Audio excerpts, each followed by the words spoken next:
Good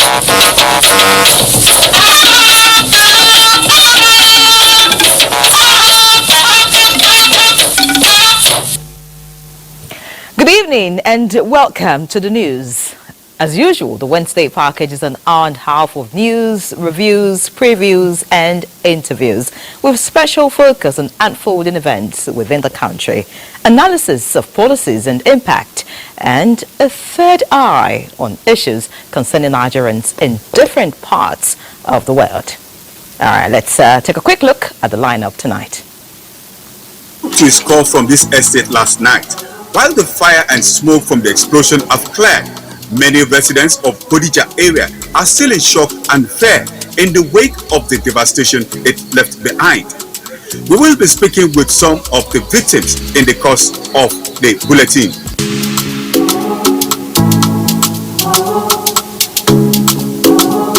Also in the news, Inspector General of Police unveils special squad to tackle kidnapping, says there will be no hiding place for outlaws. On the provision of amenities, we'll visit the community where water is valued more than gold. There is a federal government intervention that has brought them a tank full of excitement. Plus, it has been a week to appreciate our gallant soldiers. But do we really understand the resolve to run towards danger in order to save others from it? We have a special report. Our company packages of business, the legislature, the environment, health and sports, especially the Africa Cup of Nations corner, are on standby. You know the proof of the pudding is in the eating. So let's set sail. I'm Ian Ray John, and this is News Extra. Welcome.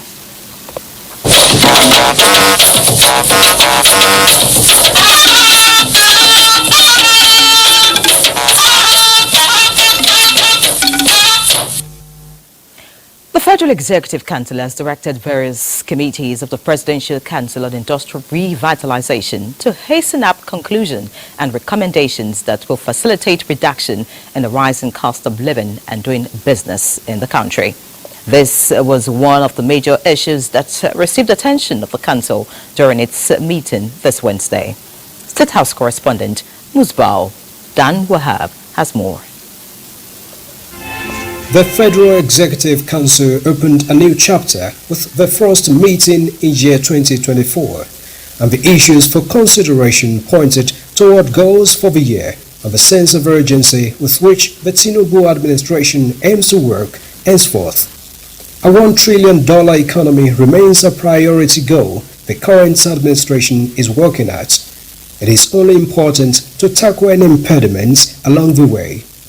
Rising cost of goods and services and that of doing business in Nigeria comes in that direction, and it was among the issues that received attention of the highest decision-making body in the country.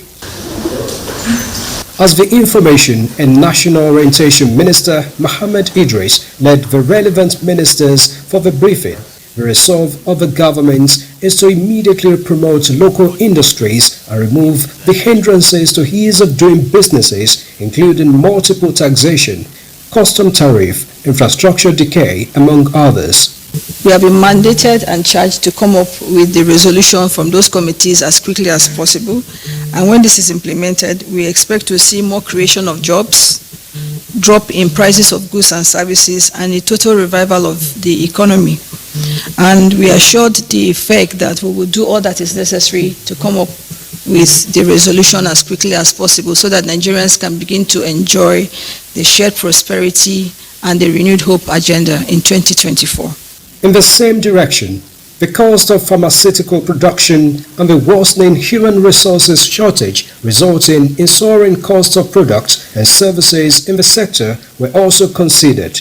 An executive order is now being worked out to strengthen local manufacturing industries and healthcare regulatory bodies. Many entities have decided to withdraw, and some of the local manufacturers in Nigeria are struggling. Mr. President's intent is that we begin to take steps to enable the local manufacturers to survive, to thrive, and to deliver the basic commodities that are key to saving their lives. We have things that we need to do now so that Nigerians can begin to get succor from high prices of drugs and medical consumables. Those we're moving so quickly on. There's also the medium-term solution and long-term solution to protecting a manufacturing base. The federal government today approved the group life assurance for all federal government staff as submitted by the head of service. The Council has also directed the setting up of a committee to address issues of environmental and mining areas protection with the resultant security threats on the security situation around the FCT and across the country. Defense Minister revealed the latest directive of the President. The President has given us the marching order and all the support that the security agencies needed to end this thing. We want to call in the people to please manage kidnapping situation very intelligently and very quietly, because talking too much about it, more especially raising funds through the public media, is not productive at all. The government is also taking decisions that will strengthen the trade relations between Nigeria and the United Arab Emirates, including ratification of existing agreements between the two countries. Council agreed and directed that the agreement that had been signed already should be taken further by mandating, authorizing the Attorney General of the Federation and Minister of Justice to prepare a bill along this line to take to the National Assembly for ratification. The Council has therefore directed the Attorney General and Minister of Justice to come up with a proper national policy on taxation that will ease foreign direct investments in the country. In the State House, Muspal, then Rahab, NTA News. Meanwhile, President Bola Tinubu has sworn in Ambassador Desmond Akowo as the new Commissioner of the Revenue Mobilization, Allocation and Fiscal Commission. The new Commissioner took oath of office shortly before the commencement of the first meeting of the Federal Executive at the State House. Ambassador Akowo, who is an experienced diplomat and administrator, was a Commissioner for Water Resources and Rural Development in Rivers State. The present administration has declared intention for radical change in infrastructure development, and the Commissioner says he is aware of the importance of revenue mobilization towards the actualization of developmental aspirations.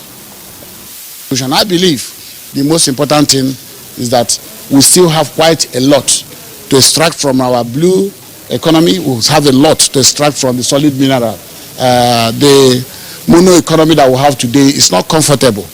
Of course, it is not going to be abandoned, but these two new areas, as well as culture and tourism, I believe my contribution will really help in making sure that our revenues are shored up. Heading to Davos now, World Economic Forum report released Wednesday, 17th January, calls for a new approach to economic growth and framework that views GDP alongside the quality of growth. The approach calls for a balance between long-term sustainability and equity. Haman Jabani has more on other initiatives and announcements at Davos 2024.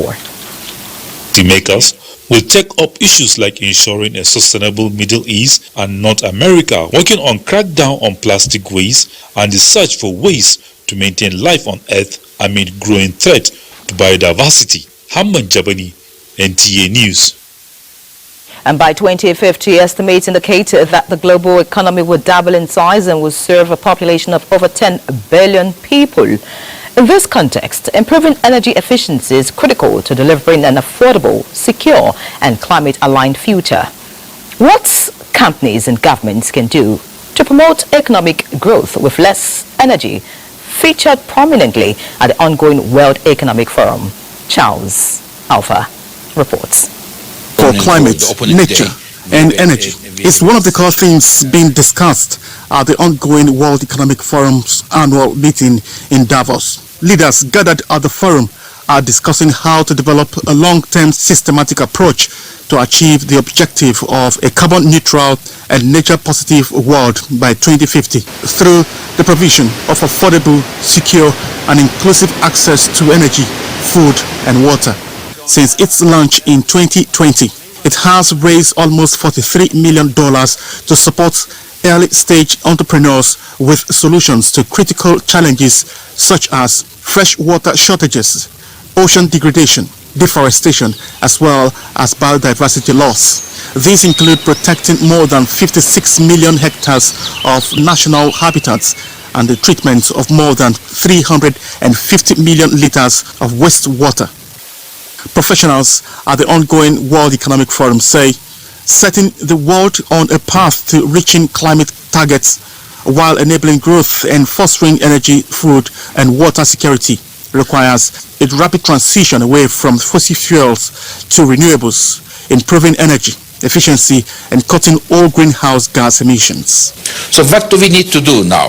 There should be standards, first of all, set and then monitored and implemented. Over the past 50 years, the climate crisis has caused more than 2 million deaths and $4.3 trillion in economic losses, according to the United Nations, as well as the destruction of vital natural ecosystems. It is only going to get more intense and is having an impact on access to the most vital of human resources, that is food and water. Charles Alpha, NTA News.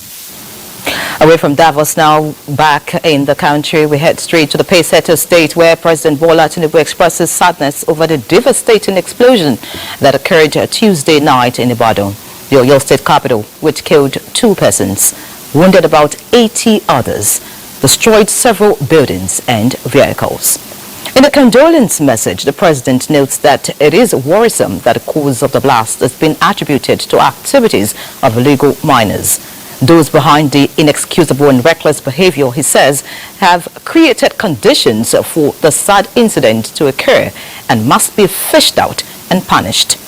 President Tinubu commiserates with the government and people of Oyo State and calls on all concerned agencies of government to unravel the circumstances that led to the tragedy with alacrity. The president has also directed the National Emergency Management Agency, NEMA, to work with the Oyo State government to offer immediate and comprehensive relief to victims.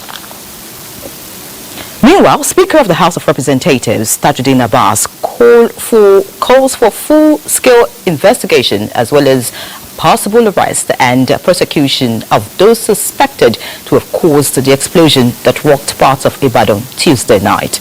Reacting to the incident in a statement, Speaker Abbas describes the explosion as unfortunate and terrifying, saying it is worrisome at a time government is tackling various security issues and threats to lives and property. The Speaker extended condolences to the government and people of Oyo State while praying for comfort for victims and their families. All right, we head to Ibadan now where our correspondent Kende has been following developments regarding the Bodija explosion. Kende, at this point, what is the latest regarding the cause of the incident and the number of casualties so far? Good evening. I'm at the gate of the estate where the explosion happened yesterday. Security agents have cordoned off the estate to ensure that vandals do not enter to cut away property of victims. Efforts are ongoing to salvage the remaining of the properties that were lost to the explosion. Well, I interacted earlier on today with the CMD of the University College Hospital, and he told me that a casualty was brought to the hospital. Out of the 15 people that were brought to the hospital, 9 of them have been discharged, while 5 are still at the hospital. All right, many thanks, Kende, for that report. But has a figure been released by NEMA, as regards those who lost their lives in the incident? Yes, the Director General of NEMA was also here. He came with the Governor of Oyo State, Governor Seyi Makinde, to visit the site, and he has also deployed his staff from Lagos to Ibadan. Efforts are on to talk to victims and get to know what they have lost and how the agency can help salvage the situation. All right. What about the residents? Where are they at the moment? Well, some residents whose homes have not been totally destroyed are still here, while others have relocated to other places. The state government provided hotel accommodation for them. Thanks, Kendi Omolusho, for that update. Of course, we'll keep our tabs on that developing story there. Thank you. All right, still in Ibadan, many residents of the area of Ibadan where Tuesday's explosion occurred are moving from the area as their buildings may no longer be safe after the structures were compromised by the blast. Some others are yet to recover from the incident, and they spoke to NTA.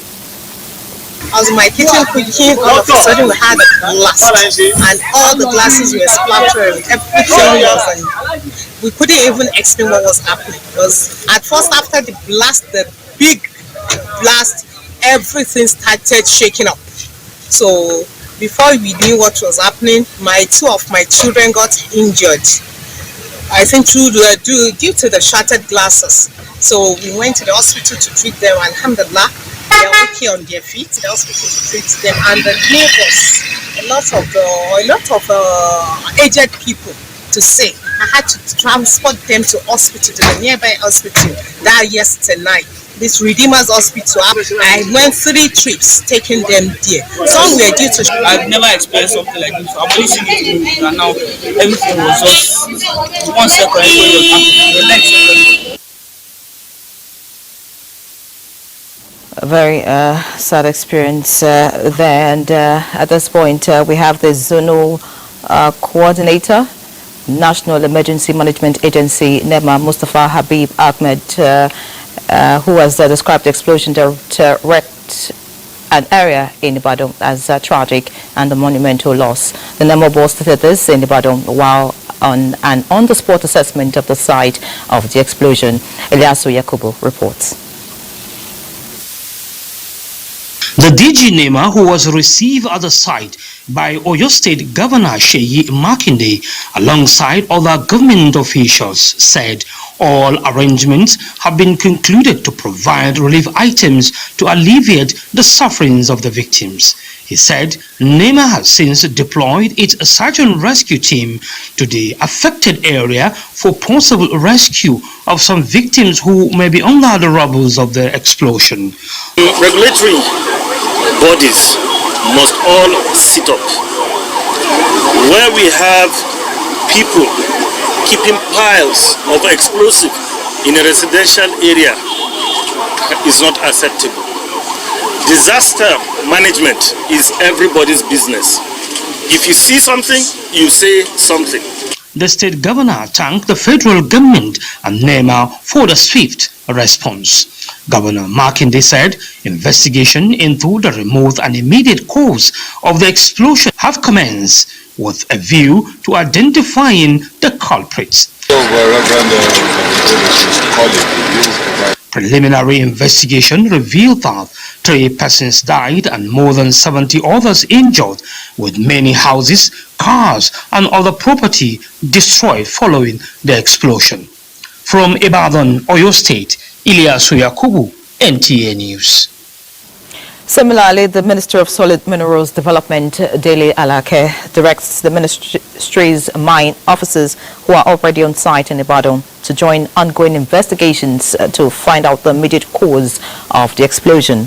A statement by the minister says if the explosion was caused by mining explosive devices, as earlier reported, the ministry would double its efforts to ensure that acquiring explosives and storing them illegally will be strictly monitored. Dele Alake sympathizes with families and commends Governor Seyi Makinde for the rapid mobilization of emergency response, including the deployment of fire service, police, and security agencies. All right, away from the pace-setter state now, let's head to the courtroom. The Supreme Court has reserved judgment in an appeal filed by Saidu Umar of the People's Democratic Party challenging the victory of Governor Ahmed Aliyu in the 2023 Sokoto State governorship election. The appellant filed the appeal against the governor's victory at the Election Petition Tribunal and Court of Appeal, prompting his move to the Apex Court for redress. He alleged that Governor Ahmed Aliyu and his deputy Idris Gobir used forged certificates to contest the 2023 election and that election irregularities occurred in 138 polling units. However, the courts below dismissed these claims for being inconsistent. The Supreme Court also reserved judgment in the appeal of Professor Yahaya Sani of the NNPP challenging Governor Kefas Agbu's victory in the Taraba governorship election. Before approaching the Apex Court, the Court of Appeal had ruled that Professor Yahaya was not clear about what he wanted the court to do for him, thereby dismissing his claims. The two governorship matters are part of the election-related appeals currently before the Apex Court for adjudication. All right, we head back to the incident that occurred in Ibadan. Now we have the Zonal Coordinator, National Emergency Management Agency, NEMA, Southwest, Saheed Akoide. He's joining us for a conversation from our studio at the Ibadan Network Center. Many thanks for joining us, Saheed.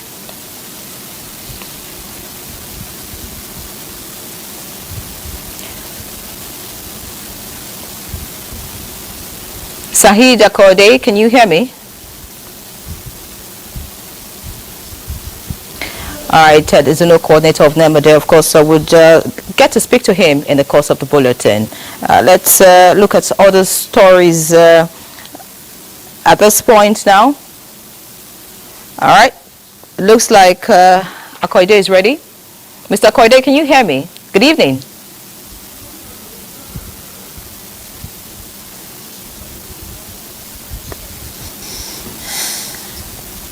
All right, Mr. Saheed Akoide, if you can hear me, the President directed NEMA to work with the Oyo State government to offer immediate and comprehensive relief to the victims.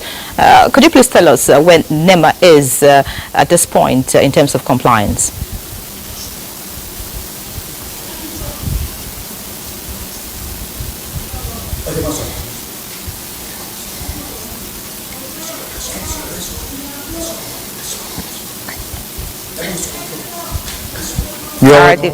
You are welcome. You are welcome. All right, Mr. Koide, I did ask a question about the president's... Ibadan incident happened yesterday, and the agency received an alert of the explosive. Yes, I can hear you. Can go ahead. I'm with you. All right, following the president's directive, could you please tell us when NEMA is in terms of offering relief to the victims?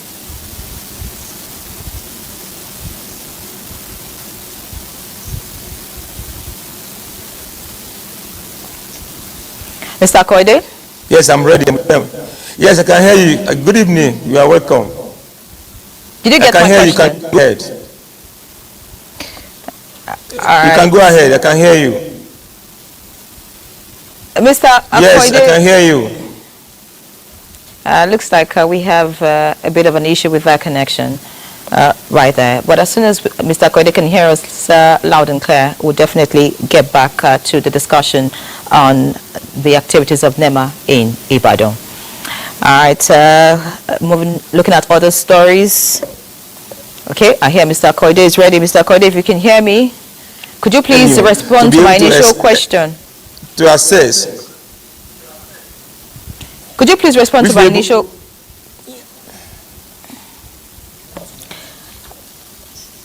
Mr. Akoide, can you please tell us where NEMA is in terms of offering relief to the victims of the blast in Ibadan on Tuesday as regards the directive given by the President earlier today? Yeah, as once such incidents happens, our mandate is to move to the site and carried out on this assessment of the incident. Yes. Challenges so far in trying to,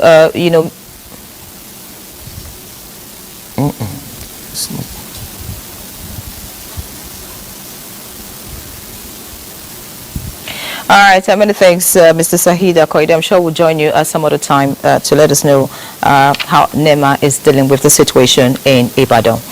All right, looking at all the stories now, Justice Mohammed Ahmed Ramat of the Federal High Court, Abuja Division, has been elevated to the Court of Appeals bench. The elevation of the judicial officer to the intermediate court followed the oath of office, which the Chief Justice of Nigeria, Justice Olukayode Ariwola, administered on him in Abuja. Justice Ariwola emphasized the importance of judicial officers conducting themselves within the confines of the law and upholding the solemn oath administered on them. He urged Justice Mohammed Ramat to remain vigilant against veiled temptations, emphasizing the preservation of his reputation and integrity as imperative at all times. Looking at other stories now, President Bola Tinubu was a top guest among those who ensured a special day, or should I call it a night of honor, for the man the president has described as a confidant, the pioneer national chairman of the All Progressives Congress, APC, Chief Bisi Akonde, who marked 85 years. State House correspondent Musbao Dan Wahab will bring us that report in the course of the bulletin. But for now, let's take a breather. Stay with us.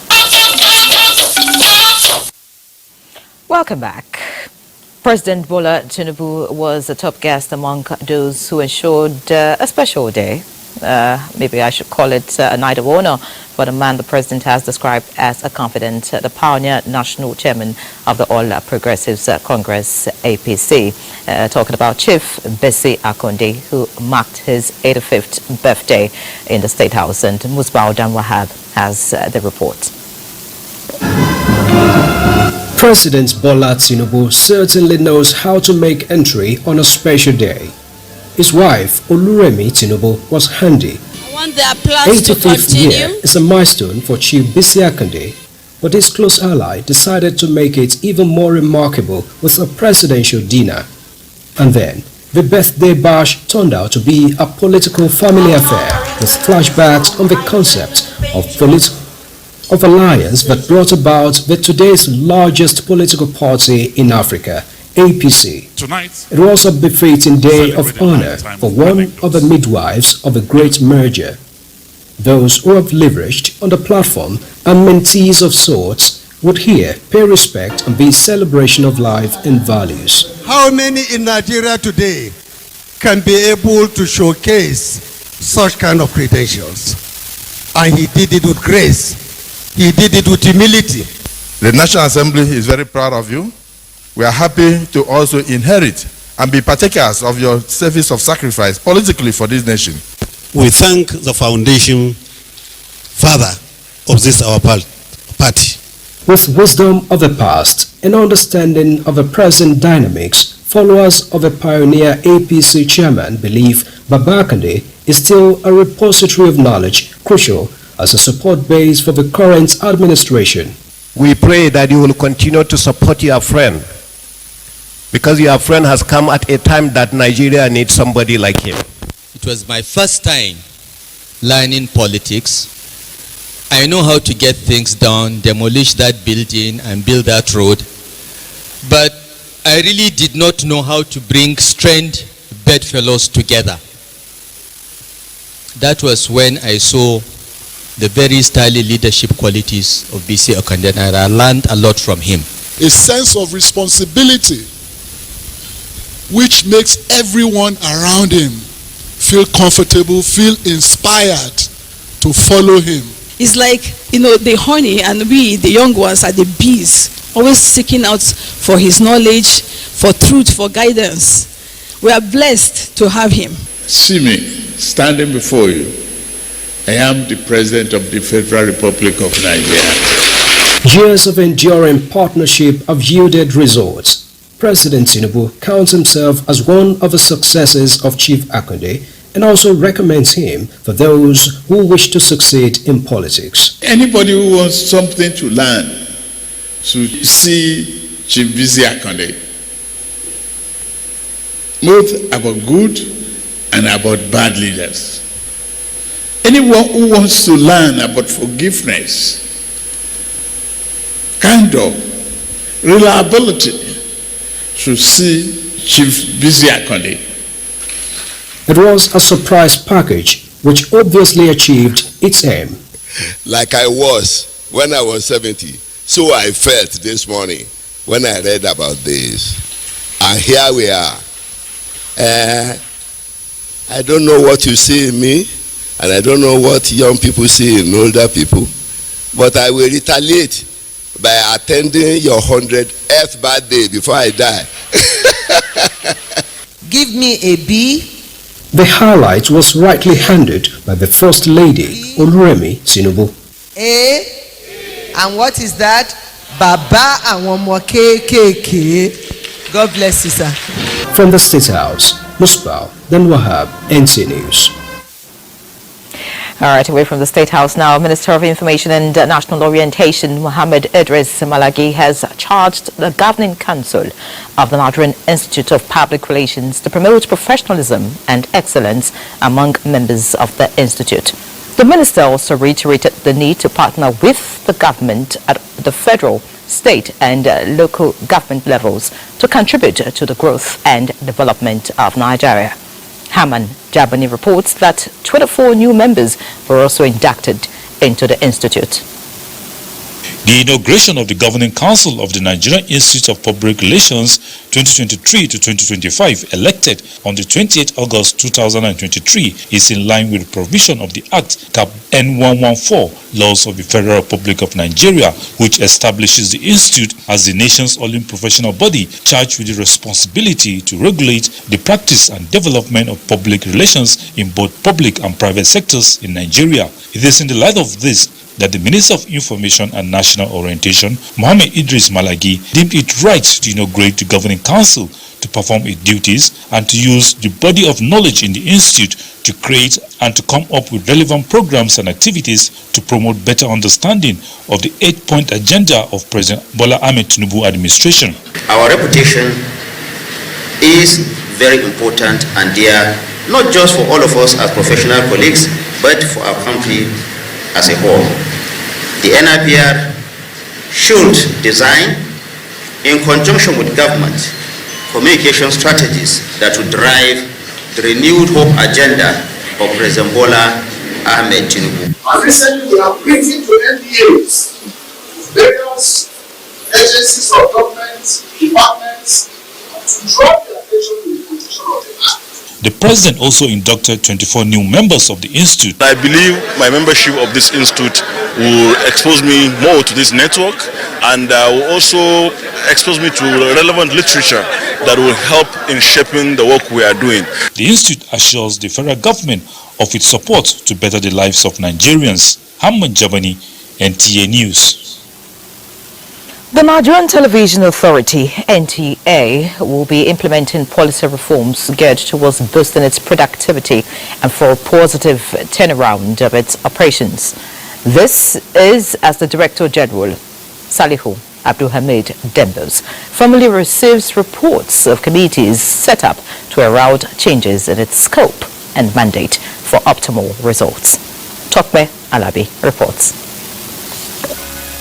The head of the Civil Service of the Federation, Dr. Folashade Yemieson, initiated the performance management system for ministries, departments and agencies of government towards the attainment of a world-class civil service. Aware of the need to key into this initiative, NTA's Director General Salihu Abdulhamid Dembos in November 2023 set up two committees, one on performance management system PMS and the other on revenue generation ideas RGI. At a formal presentation of the reports to the DG and the management, the committees highlighted short, medium and long-term strategies to boost revenue generation, as well as staff to be measured and appraised, while being given room for improvements and requirements for developing job description and standard operating procedures. The key performance indications have given specific duties to staff, and those duties should be measurable, they should be achievable, and also realistic, and most importantly, they should have a time frame. So what are those body of ideas that NTA can start with that would cost close to nothing to start, so that revenue generated from those ideas can be plowed to step 2, which is the midterm, and from there to step 3, which is the long term? The DG says the essence of the step is to improve the workforce and professionalism at various levels and directorates in line with its vision and mission as the largest TV network in Africa. And I know before long the changes will be more visible.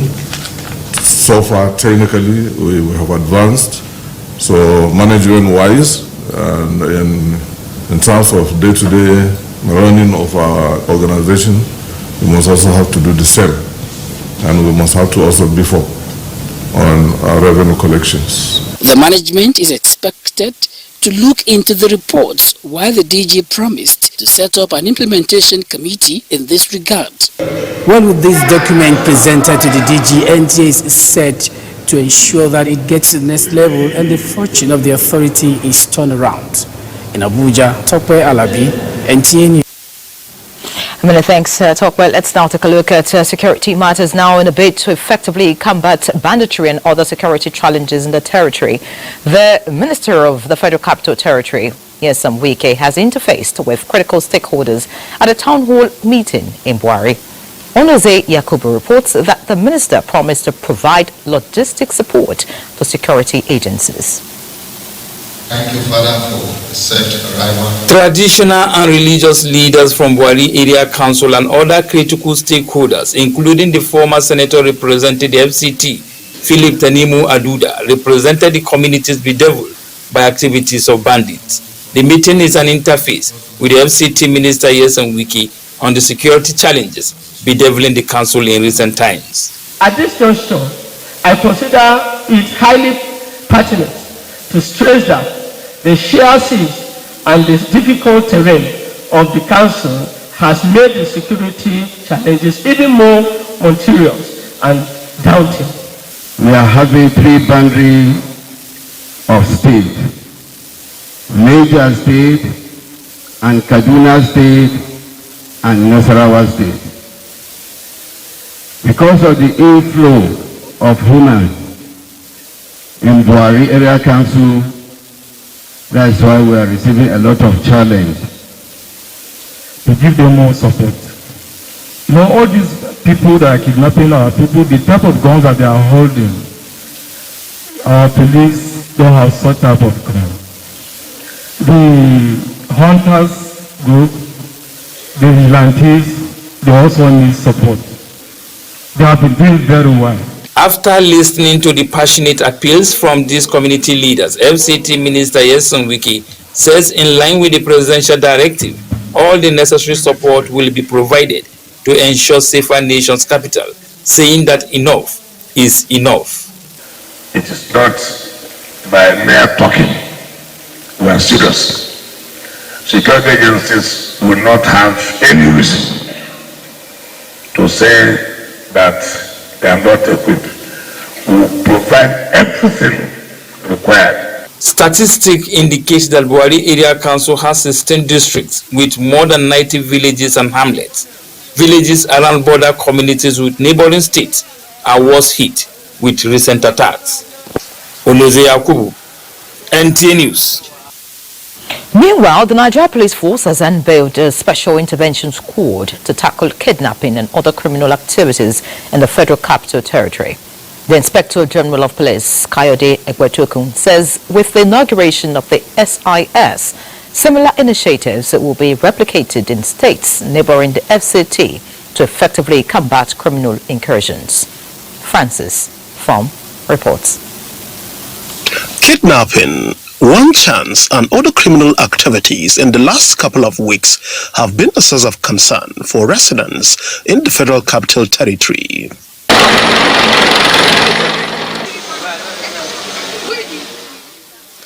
This display of human and crime-fighting assets of the Nigeria Police Force signal the commencement of the Special Intervention Squad in the Federal Capital Territory. Symbolizes our unwavering commitment to the safety and security of our people, sending a clear message that criminal elements will find no sanctuary within the FCT and by extension Nigeria. It is a declaration of our commitment to reclaiming our streets, neighborhoods, and cities from the clutches of lawlessness. The squad, the IGP says, is conceived as an elite unit of the force composed of trained, equipped, and highly mobile police officers from different units and squadrons. With these men going out now, all the threats that we are hearing about is going to be a thing of the past. In fact, I can say that with the special intervention squad that we are putting together, and with our collaboration with the military and other security agencies, the days of the bandits terrorizing Nigeria are numbered. And after the inauguration, the squad moved to Bari Area Council for the operations proper. Before now, similar operations have been inaugurated in Plateau State. Francis from NTA News. And still talking security, Nigeria is expanding its scope for countering violent extremism through engagement of young leaders to campaign against the security challenge.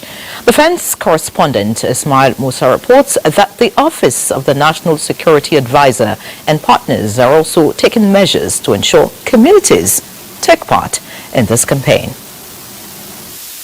These are young leaders from 12 states of the Federation and civil society organizations in an engagement with government officials focusing on preventing and countering violent extremism. It is the national policy dialogue, and the goal is to foster a safer and a resilient communities. Youth are the fulcrum in every society, just as they are the future of a nation. So can they play a detrimental role and prevent the progress of a nation? Youth empowerment remains therefore a veritable means to allay our grievances. Organized by the UN Office on Counter-Terrorism in collaboration with the National Counter-Terrorism Center, provides opportunity for recommendations on youth's role in prevention, violent extremism, outline challenges and practical opportunities for future partnership. We must know the needs of every average human being, and that is sustainability. How can I feed for myself? And this in a way addresses what solution would look like when we are trying to address this several issue. Sometimes the solutions to these challenges seem far from reach. When we work together, we build our strength and amplify our power and ability to make change over time. This national policy dialogue intends to build young Nigerian leaders' capacity in becoming change makers by directly supporting Nigeria's counter-terrorism policy on addressing structural problems and their implications on youths, a key priority the Office of the National Security Advisor towards a whole-of-society approach. Ismail Musa, NTA News. In other news, perimeter fences are boundary marks separating one property from the other. Some for security reasons, some for aesthetics. While some property owners have them low, some prefer them really high. Now, Aisha Bashir, this report takes a look at standards in the building industry and the implications of choices made, particularly in cities like Abuja.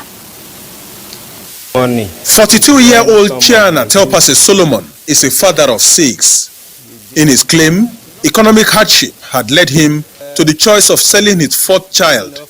In the process, he enlisted the services of an accomplice, Pius Ondoaka, in Benue to link him with buyers in Abuja. Unaware, intelligence operatives of the NSCDC FCT got a wind of the ill act and immediately deployed to pose as buyers. We have everything on tape, their conversation in case of any denial, and he offered the sum of 20 million naira for the boy to be sold to him without caring whatever was to be done with the child. If it was to be killed, it was to be done anything, that was not his business. The suspects and victim have been handed over to the National Agency for the Prohibition of Trafficking in Persons, NAPTIP, for investigation and prosecution.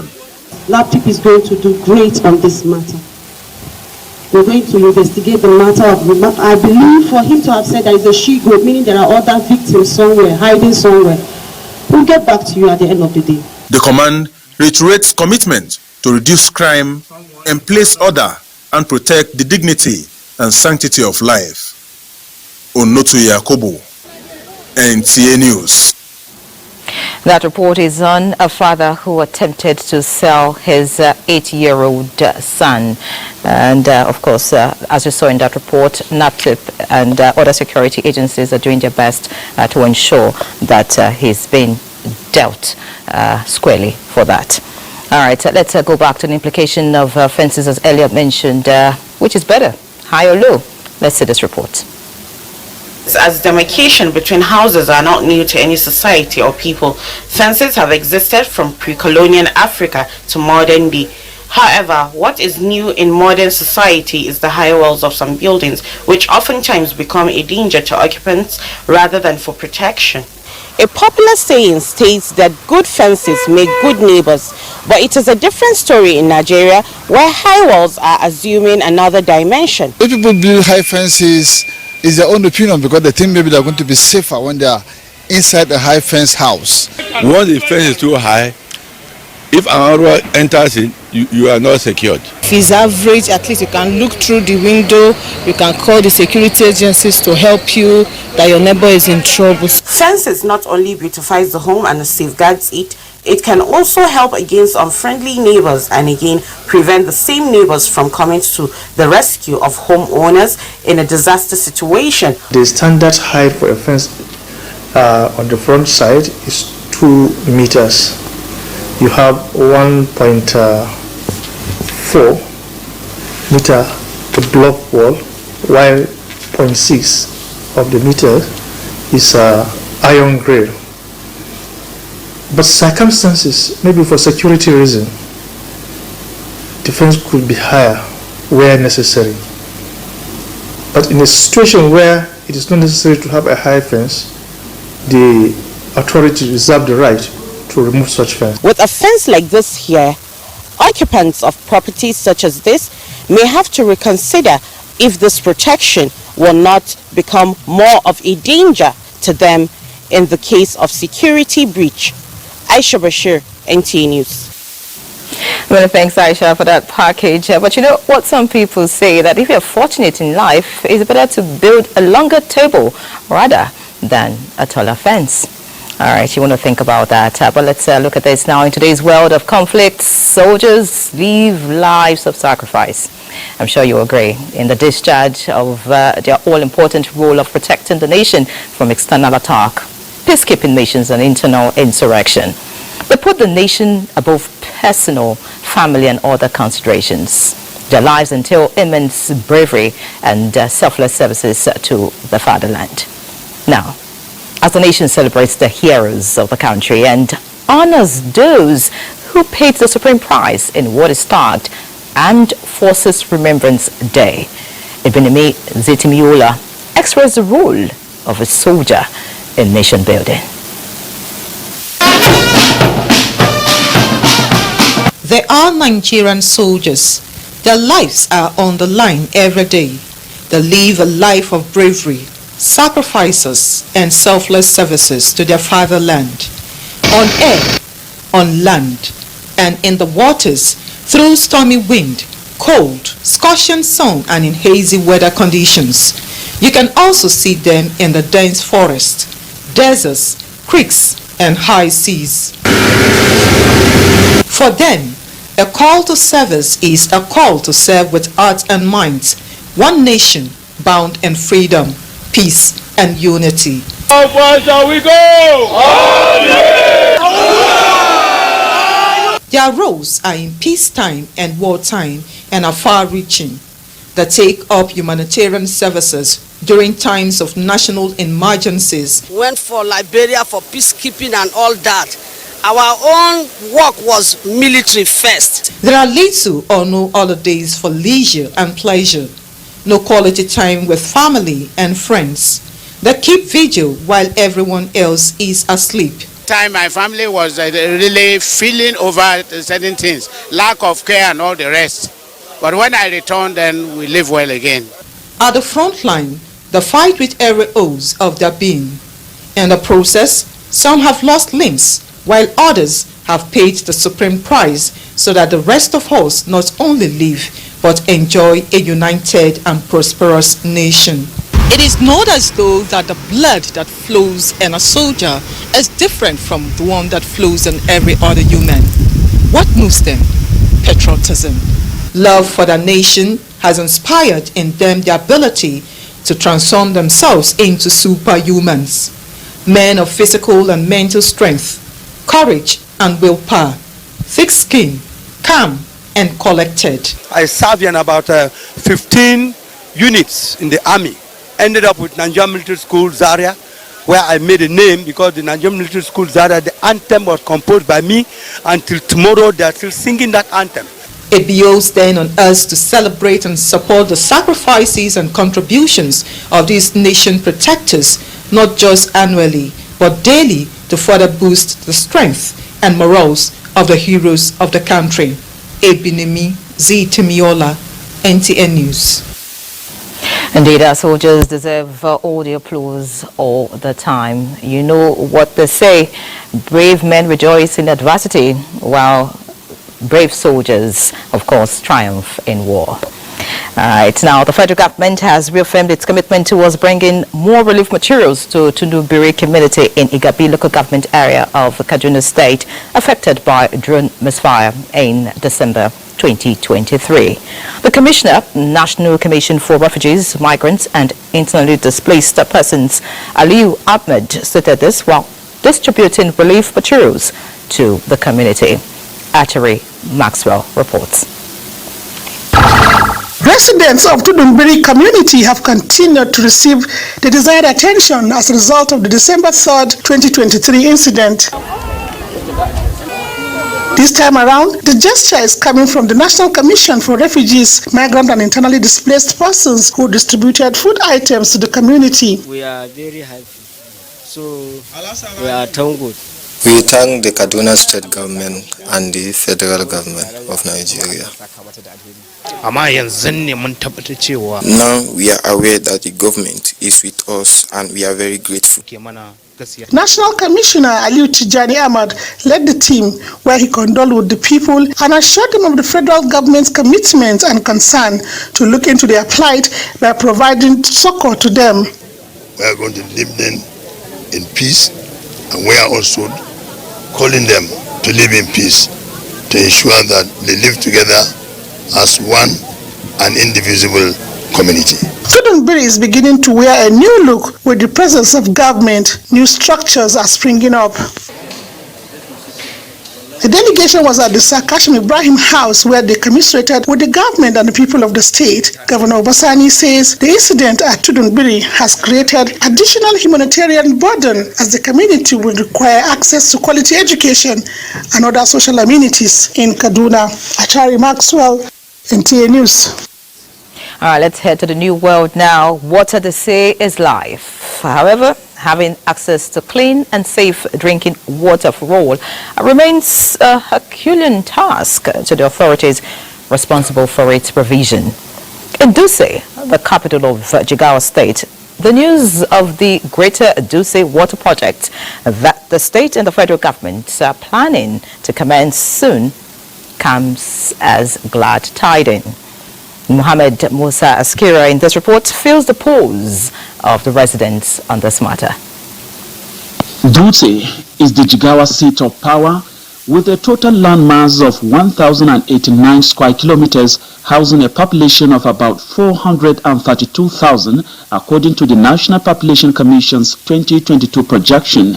Like many other cities in Nigeria, residents of Dutse are also facing challenges of water scarcity, with only a slim percentage of the population maybe having access to potable water. NTA News crew tours around the city revealed that most parts of the city rely on vendors for the supply of the water, mostly considered unclean for drinking. Most of the vendors fetch their water from shallow boreholes dug by individuals for commercial purposes without minding the safety and the health of the consumers. We appreciate what Jigawa State government and federal government are planning to do to have a clean water in Jigawa State and Dutse local government. We hope both the federal and state government will provide to us a potable drinking water. I haven't gone to school today because I have to fetch water. We suffer when looking for water. We don't go to school. With these issues on the ground, therefore a need for a centralized clean water supply for the residents in the city for healthy life and sanitation cannot be overemphasized. The passion, zeal and commitment demonstrated by both states and the federal governments indicates that only a matter of time until the project is implemented. Greater Dutse Water Supply Project is in the line item of Federal Ministry of Water Resources budget. Together, we are going to make Greater Dutse Water Supply a reality, inshallah. Most communities at the outskirts of the main city of Dutse depend on hand pump and tube wells for water supply. Stakeholders consider as unhygienic, and this underscores the need for the Greater Jigawa Water Project to be implemented on time so that people will have a clean water supply. From Dutse, Muhammad Musa Askira, NTA News. Indeed, water is the driving force of all nature, and away from Jigawa State now, the federal and state government must strengthen their partnership to fully explore the solid mineral deposits in the country and boost revenue generation. This was among recommendations as the 5th National Council on Mining Conference ends in Ilorin, Kwara State. Mia Ogidi reports. Wells beneath the surface. Wells that yet to be fully explored in Nigeria, but largely in the wrong hands. Wealth from the solid minerals sector, and the men that are having constant handshake with these resources, re-strategizing in Ilorin, Kwara State. It is the National Council on Mining. 3 days of interaction ended. The federal government seems satisfied with the outcome. Let us unleash the potential of our minerals, our minds and our collective will. Let us build a steel industry that not only shapes our infrastructure but also shapes a brighter future for every Nigerian. We must ensure the local communities benefit from resource extraction and are active participants in its development. Host Governor Abdurrahman Abdurazak of Kwara State wants a constant handshake between the federal and the state governments to succeed in the solid and steel sectors of the economy. Dele Alake, the Minister of Solid Minerals Development, in a message reminded participants of the 7-point agenda of the sector, including the establishment of Solid Minerals Corporation and geodata provision. 3 days of pen work and the dam steps depict it was a success in Ilorin, Kwara State. Near Okiti, NTA. Let's turn our attention to AFCON now, and we have correspondent Abdullahi Adia here to give us the update. Abdullahi, what's new? All right, Yeri, thank you for joining us on this segment of the AFCON update. And at this moment, we want to tell you that the Super Eagles coach Jose Peseiro has confirmed that Royal Antwerp of Belgian midfielder Hassan Yusuf has been ruled out of contention for selection ahead of the match against Cote d'Ivoire at the Olympic Stadium of Ebimpe on Thursday. Cote d'Ivoire at the Olympic Stadium. Tomorrow's match, the Portuguese coach disclosed this will be in a briefing in Abidjan. While the 23-year-old Al-Hassan will not feature, fears were allayed over the fitness and availability of African Footballer of the Year, Victor Osimhen. Osimhen had a recovery training session on Tuesday and will be expected to lead the attack against the Elephants of Cote d'Ivoire.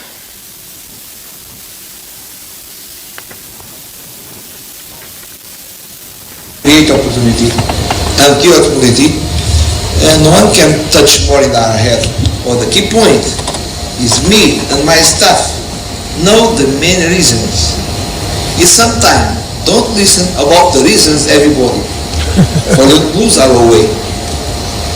If I go to follow everybody about some reasons, sure, I broke my way. Ivory Coast were clinical, and we know that they are going to be the same for the next game. But I believe very much in our team, and yeah, I think we're going to face them head on. Nigeria's trio of Torre Murphy and AC Milan forward Samuel Chukwueze are optimistic on Nigeria's chances of subduing Cote d'Ivoire when both sides meet on Thursday. They both insist that the team spirit is high, with a collective responsibility of getting the maximum 3 points against their much fancied host. Confidence. I believe in my team, I believe in my teammates, and I believe in the coach decisions.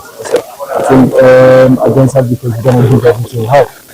They are advocates, and we are Nigerians, so I think it's not going to be easy. It's not going to be easy playing against the host country where the fans, thousands of fans are watching, are supporting them. We know how important it is for us and for the fans as well, and for Nigerians. So we are going there believing and staying positive. I think it's more collective than individual, because as a collective, we want to win the AFCON. This is what we want. But obviously, I want to score goals too, because obviously, as a striker, that's what we live for, scoring goals. Of course, credit to Dende Sani of Daniel Sports for such insights. There are now 12 matches so far. Out of 52 have been played with 25 goals scored.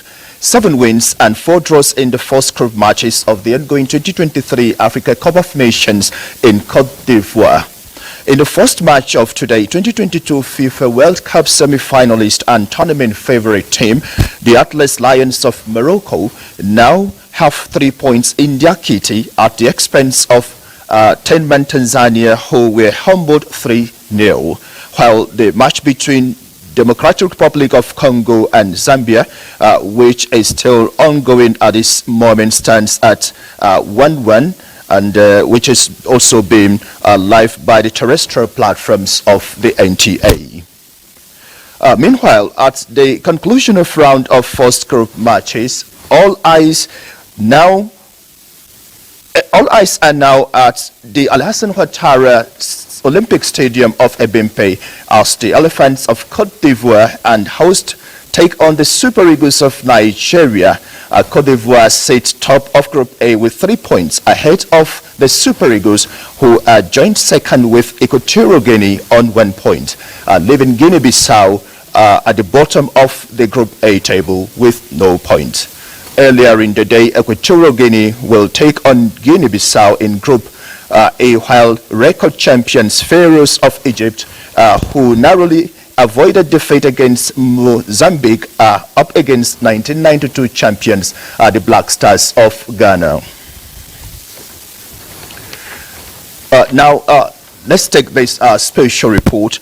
Since the inception of the Africa Cup of Nations in 1957, the prestigious tournament has often been described as a birthright of North African countries.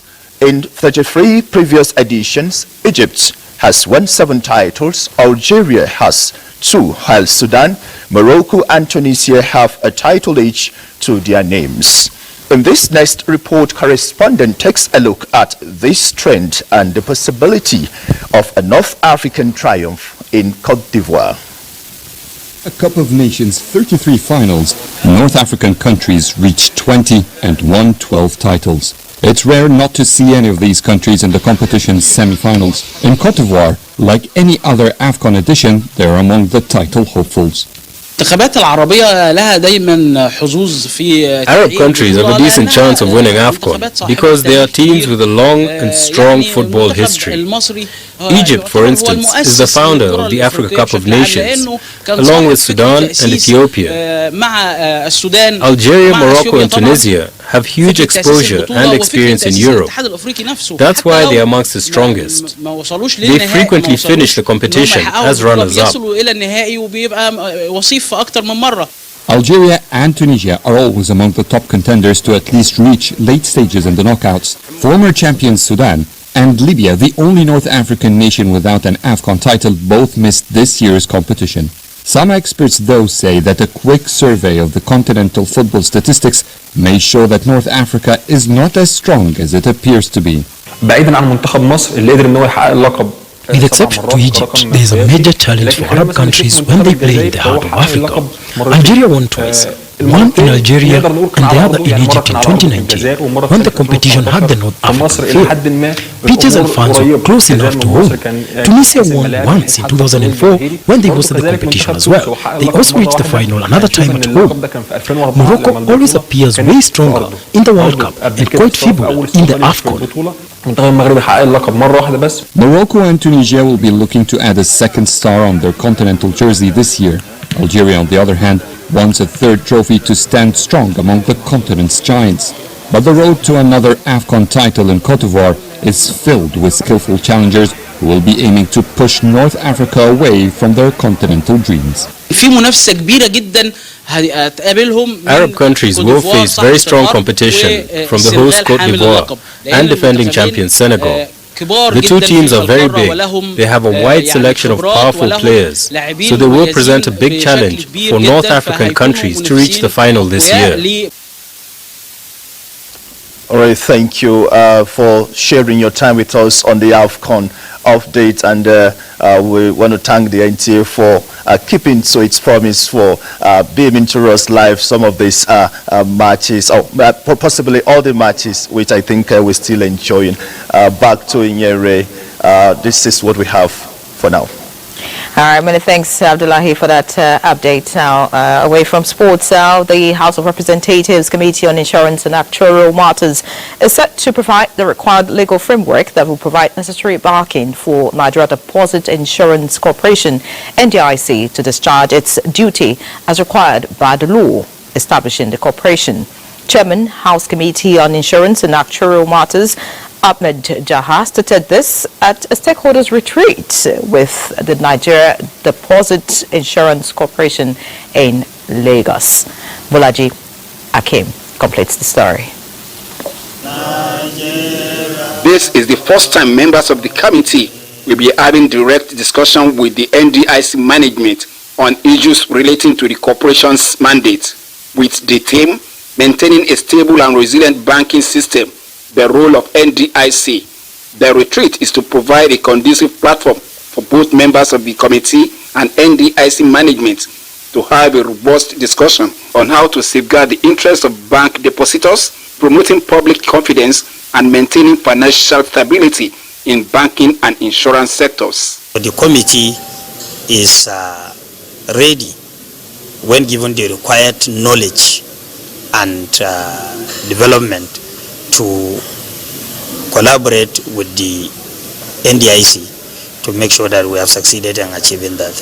The NDIC management believes that the retreat will not only enhance the performance capability of the corporation, it will also bring the lawmakers closer to some challenges being faced by NDIC in discharging its duty with the aim of finding solutions to those challenges. In terms of capital adequacy, the quality of earnings, the quality of the assets, as well as the earnings, those ratios are looking robust. So one can confidently say that the banking system in Nigeria today, as we speak, is safe and sound, and depositors can continue to patronize licensed deposit-taking institutions that are fully insured by the NDIC. The retreat was an avenue for the House Committee members to be abreast with other functions and services rendered by the corporation through various presentations by stakeholders.